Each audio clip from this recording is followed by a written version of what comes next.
방언들의 뜨거운 성원 속에 등장한 남자. 사뭇 긴장한 얼굴로 연단에 섭니다. A választási eredmény számunkra fájdalmas, de egyértelmű, a kormányzás felelősségét és lehetőségét nem nekünk adták. 16년간 이어진 철권 통치가 막 내린 순간. I came back home from London because I really wanted to make my vote count, and I'm over the moon. Fantasztikus, tehát, hogy ezt az érzést, hogy gyakorlatilag megszabadultunk egy maffia államtól. 1998년 35세 나이로 헝가리 최연소 총리가 된 오르반. 이후 4차례 연임에 성공하며 유럽연합 최장수 총리가 됐습니다.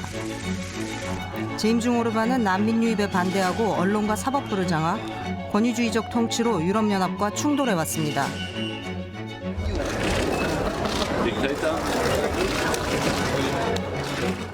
최근 몇 년간은 노골적 친러시아 행보를 보이기도 했습니다.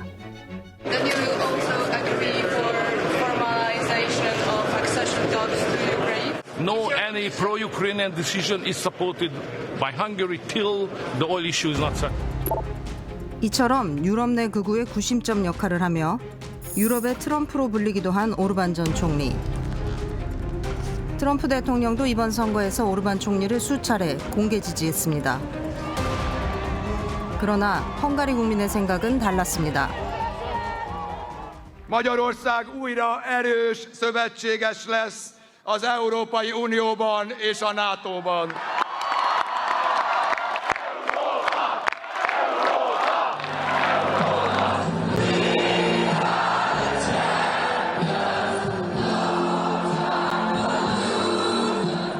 이번 정권 교체는 트럼프 대통령에게도 영향을 줄 것으로 보입니다.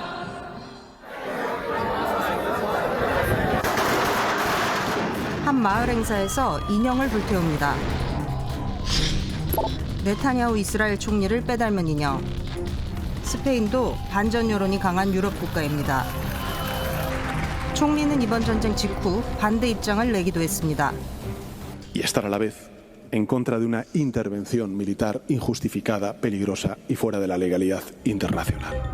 바로 다음 날엔 스페인 내 미군 기지 사용도 제안했습니다. 이들 기지는 중동 작전의 핵심 거점이었으나 이번 전쟁에선 주권과 국제법을 명분으로 선긋기에 나선 스페인.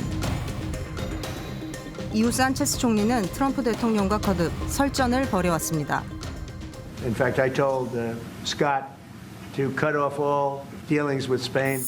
La posición del gobierno de España se resume en 4 palabras: no a la guerra. Spain, I think they've been very bad.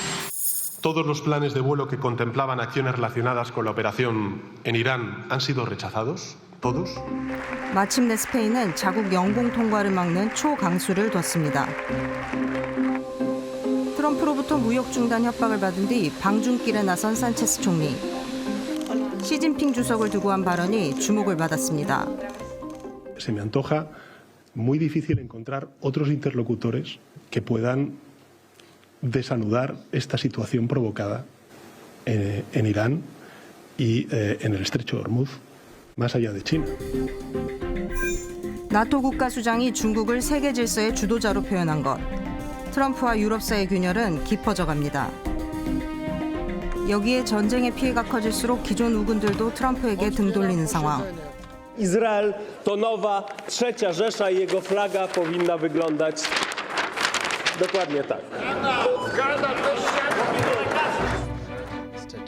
지난 2일엔 영국 외무장관 주재로 40여 개국이 호르무즈 해협 재개를 위한 회의를 열었고 바로 어제 영국과 프랑스는 50여 개국 정상급 회의를 다시 개최했습니다. 전쟁 당사자국인 미국을 제외한 유럽 중심 국제공조가 연이어 추진되는 것. 미국의 일방주의에 맞서 평화를 지키려는 노력 속 국제 질서의 새 장이 시작되고 있습니다. 호르무즈 해협 자유항행에 관한 화상 정상회의, 우리나라를 포함해 50여 개국이 참여했습니다. 정작 미국이 빠졌습니다. 네, 이 트럼프 대통령이요, 이 호르무즈 해협이 봉쇄된 후에 이런 발언을 몇 번 한 적이 있어요. 네. 이제부터는 이 국제 해상로 이거 많이 이용하는 국가가 이 해상로의 안전을 책임져라. 우리는 많이 이용하지 않는다. 그러니까 이제 이번 회의는 이에 대한 국제사회의 대응이라고 좀 이해하시면 될 것 같고요. 지금 이 국제 해상로를 지키기 위한 다자 협의 메커니즘이 작동하기 시작했다라는 거, 이게 바로 핵심입니다. 예. 물론 이 아직 회의의 구체적인 결의 사항들이 발표되지는 않았어요. 하지만 지금까지 나온 얘기에 의하면은요, 이 영국과 프랑스가 기뢰제거와 같은 다국적 임무를 주도할 것이고 여기에 12개 국가 이상이 참여할 준비를 하고 있다는 것이에요. 저는 이 우리나라도 합류할 가능성이 매우 크다고 생각합니다. 그렇군요.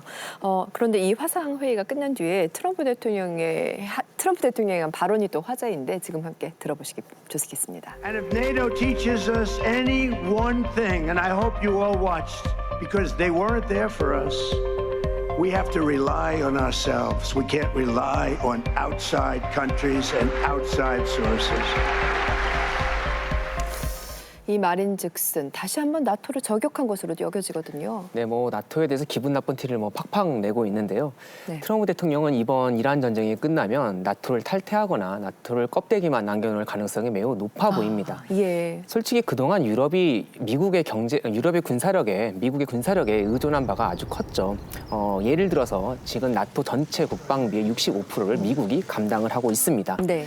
그래서 미국이 빠질 경우 유럽은 핵 억제력도 약화되고 또 재래식 무기의 경우에 러시아의 위협에 제대로 감당할 수가 없다라는 평가를 받는 게 사실입니다. 네. 현실적으로 적어도 단기 안에는 유럽이 상당히 안보 위협에 빠질 가능성이 높다라고 평가를 받고 있습니다. 그러니까요. 네, 하지만 미국이 유럽 방위에서 어떤 식으로든 빠져나올 것이 분명해 보이기 때문에 생존이 달려있는 유럽은 어떤 식으로든 홀로서기에 나설 것 같습니다. 네네. 그래서 이렇게 다자 협의 회의를 연달아 가진 거네요. 네, 그러니까 무엇보다도 유럽은요, 우크라이나 전쟁으로 힘들다가요, 이제 좀 수습이 될 만하다 싶으니까요, 이란 전쟁이 또 터진 겁니다.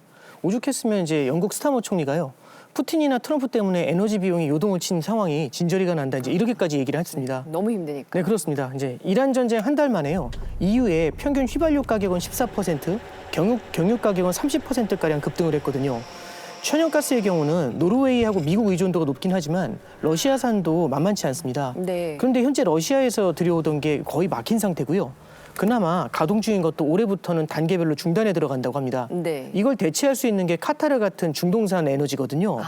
근데 이제 호르무즈가 막히면서 여기도 이제 비상이 걸린 겁니다. 네. 유럽 중앙은행 총재죠, 라가르드는요, 2022년 우크라이나 전쟁으로 인플레이션을 경험했던 유럽 기업들이요, 당시 학습효과 때문에 가격을 더 빨리 인상할 수도 있다, 이제 이렇게 얘기를 해요. 네네. 이렇게 되면 유로 지역의 서민들의 생활 물가 부담이 더욱 커질 수밖에 없을 것 같습니다. 당연합니다.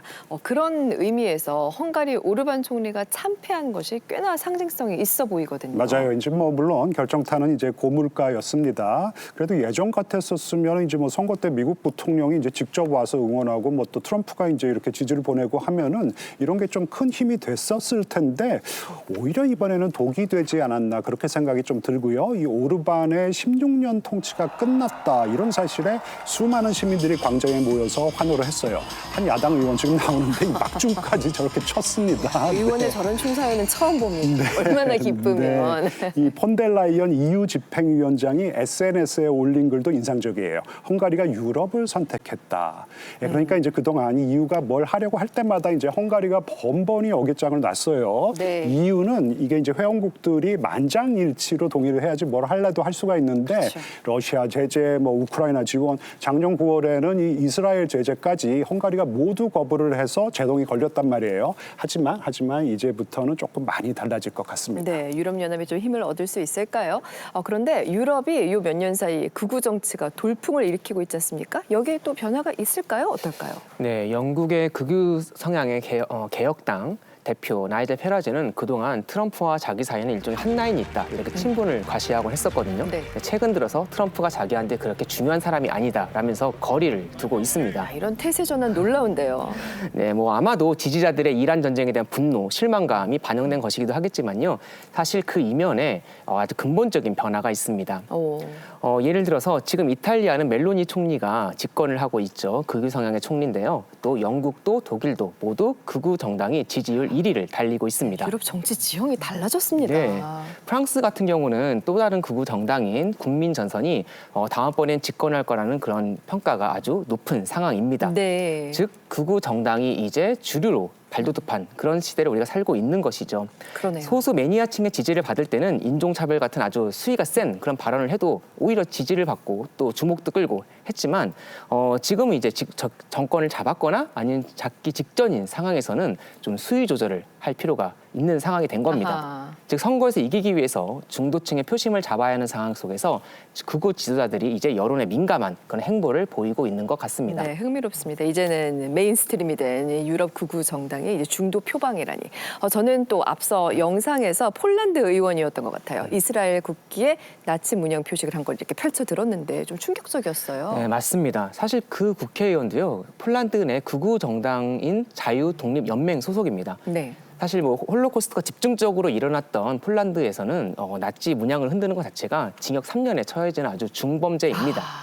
아시다시피 유럽은 홀로코스트에 대한 부채 의식이 있죠. 그렇죠. 그래서 이스라엘에 대해서는 비판도 좀 상가하고 또 나치에 대해서는 아주 엄격하게 다루는 그런 경향이 있는데요.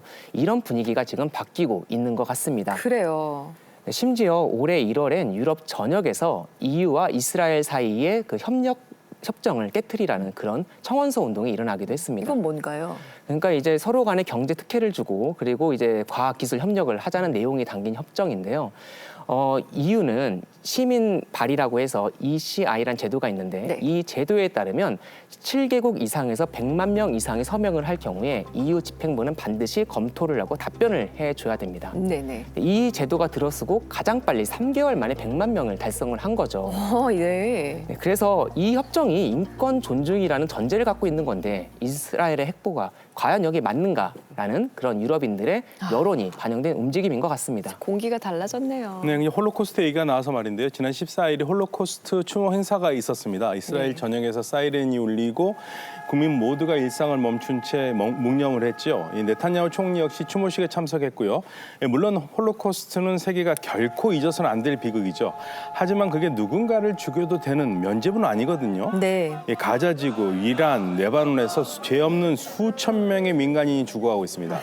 가족 장례식에 참석했다가 폭격에 목숨을 잃은 어린아이도 있었고요. 부상자를 구조하려고 도착한 구급 대원들조차 공격 대상이 돼서 사망했습니다. 네. 지금 네타냐후 총리는요, 이스라엘이 제노사이드의 피해자임을 강조하지만 지금 현실에 일어나고 있는 여러 전쟁을 본 세계인들은 이스라엘을 제노사이드의 가해자로 기억할 겁니다. 예, 전쟁이 계속될수록 점점 더 많은 세계가 이스라엘에 등을 돌리게 되지 않을까요?